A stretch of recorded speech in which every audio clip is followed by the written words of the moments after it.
we're talking about preventative measures... I'm optimistic. Yes.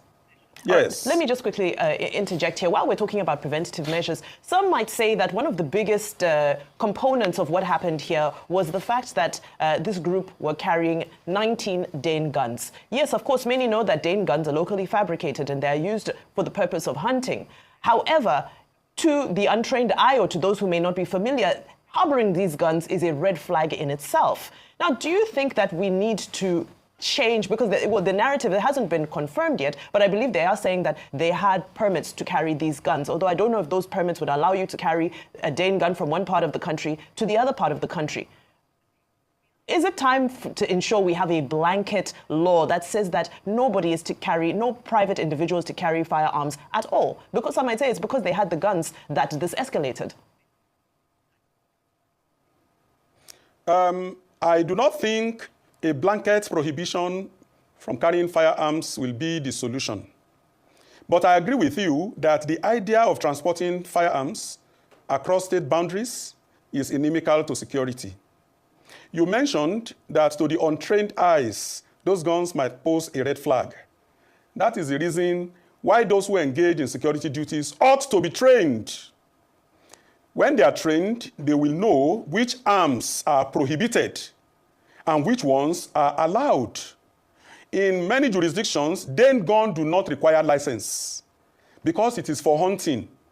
But in hunting, it is not envisaged that they will travel far distances, all right, for such purpose. So it might be a red flag to the untrained eye. Dane gun in such large numbers and moving in a vehicle, yes, it arouses suspicion.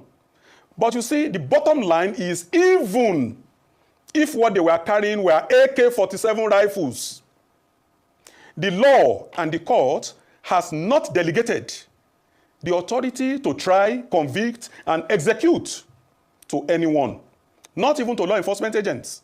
If it was the police that intercepted them and they did not put up a fight, they did not open fire, they were arrested and the weapons seized, even if they were AK-47 rifles, the police had no power to extrajudicially execute them. They must be arraigned before a court of law.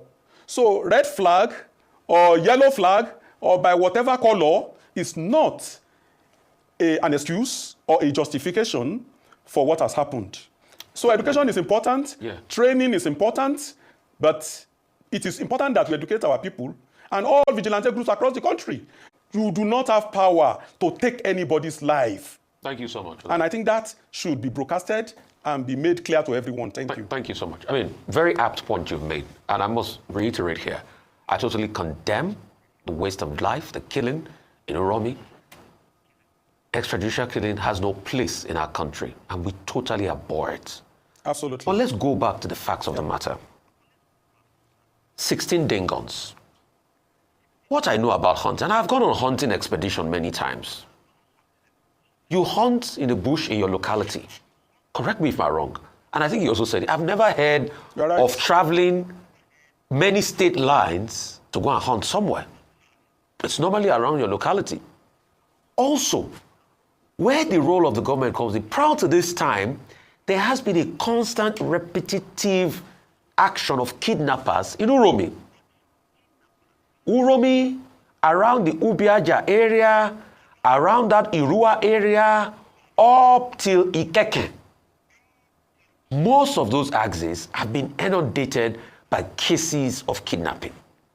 And I know those axes because I traveled around there and I know. And the government had not done anything to stem the tide. Hence, even people now trusting the vigilante. Because people trusting the vigilante that have now gone high-handedness, that have now, perpetrated this in a high-handed way, it's a reflection of the fact that the security services of the state have failed. So please help us juxtapose those scenarios. Hunting in a bus, 16 guns, and an area that was initially inundated by kidnappers. What should we have done better? And how, after those perpetrating these heinous acts are brought to book, what should be done to stem the tide of kidnapping in all of these areas? Thank you very much, Rufai. You made a valid point, 16 Dane guns, but let's look at it from the other perspective. Kidnappers will not bundle themselves into a commercial bus and put their dang guns as cargo while traveling. You know, basic interrogation, where are you coming from? We are coming from Port Harcourt, Elele. Where are you going to? We are going to Kano. What are you going to do? We are going for Salah. So what are you doing with these dang guns? We are hunters. We went to hunt. Even if the story is not credible, at least they have something to say and you could hear them. Hand over for investigation to verify the claims. I am happy you have condemned the killings. It is not justifiable. But a tragedy has happened, and we need to look at it vis-a-vis the previous happenings in that axis, kidnapping. But I disagree with you when you said the government had done nothing. If you go through the records, you will see the head of the security, the state security corps, retired CP Friday Badin, in the recent past, when they combed bushes around that area and also arrested some people who were alleged to be kidnappers. Even though when I read the story and I heard that they were with dang guns, and I said these people are hunters, they are not kidnappers. But let's be frank, somebody who is carrying a dang gun, even somebody who is a hunter, if he is predisposed to criminality, can kidnap if he has the opportunity. Because somebody a dang gun is pointed at, we not say it is just a dang gun. A gun that can kill an animal can also kill a human being. So yes, if the circumstances, justifies and evidence abound that they are kidnappers, then they should be treated as such, but not through extrajudicial killing. Thank you so much. Instead, by proper arraignment before the court of law. Yeah, I have a quick rebuttal. And even if they were kidnappers, what they ought to have done is they have taken them to the court of law, yes, and we condemn that. See, sir, I don't just talk if I don't know what I'm saying. That's one thing about me. I have facts. The government had not done anything to stem the tide. Forget the arrest and going into bushes for optics. Let me read you one of the messages I got from that area. You may say the government has not done enough. No, maybe the government has not done enough. But to say they've not done anything, you're standing facts on his head. Let me read you one of the messages I got from this area. And these are constant messages I have. My hometown, Ugboha, is seriously under siege of herdsmen. Killing, raping, kidnapping. We cannot sleep with our eyes closed. We cannot even go to the farms anymore. Uromi, Ugboha Road, has become a no-go area for kidnapping and killing, and it's a daily occurrence. And this has not abated, though. No business activities going on in those areas. Life is now hopeless and at a standstill. It's a daily occurrence. So apart from the optics of going to the bush and arresting some people, no, the real problem had not been solved because it's a daily occurrence, and I constantly get reports around that area constantly. People cannot go home. That's why I say they've not even done anything. Yes, you said they have gone to the bush, they've arrested people, but the problem had not been solved. There was action, but there was no solution. Why I said, there was no solution. Maybe they've not done enough. Maybe they've not done enough. Maybe they've not done enough. Maybe they need to redouble their efforts. These reports you get, it will be good if you forward them to the Commissioner of Police anytime you receive them. Because the one you receive and you don't forward may not, people may have freer access to you than they have to the law enforcement. With due respect, I also got another one while I was saying this now. Ikeke, around that area, if you go, because I've traveled all those areas, Ikeke is under attack. 5 people have been kidnapped in Ikeke. Okay. So we've not seen a lot, and I keep reporting all of this on my social media channel. So it's out there. Mr. Adeoye, let's stay with the... Please, forward to Commissioner of Police, not on social media. If you want to get results, please, forward to the authorities. I've done that many times. Mr. Adeoye, let's stay with the subject of the Dr. discussion, which is the killing on the Uromi-Ubiaja Expressway. Now, I go back to the point I made about vigilante, all kinds of unauthorized security outfits. You were commissioner in Anambra State before you retired. Yes. Now, will you say that all these vigilante groups, all these security outfits not authorized showing up is because the Nigerian police has failed Nigerians? And then both the state governments and then also other people decide to take law into their hands and commit atrocities with a lot of impunity. If the Nigerian police itself was up and running, would this situation have been the case? What do you think is the problem? Dr. Abati, when you want to assess failure, you will have to weigh what is available against the responsibilities. You have a country of 240 million people. and a police force that is just 300,000. From that statistics alone, you know that a lot of areas will be uncovered. A huge segment of the population will be unpoliced.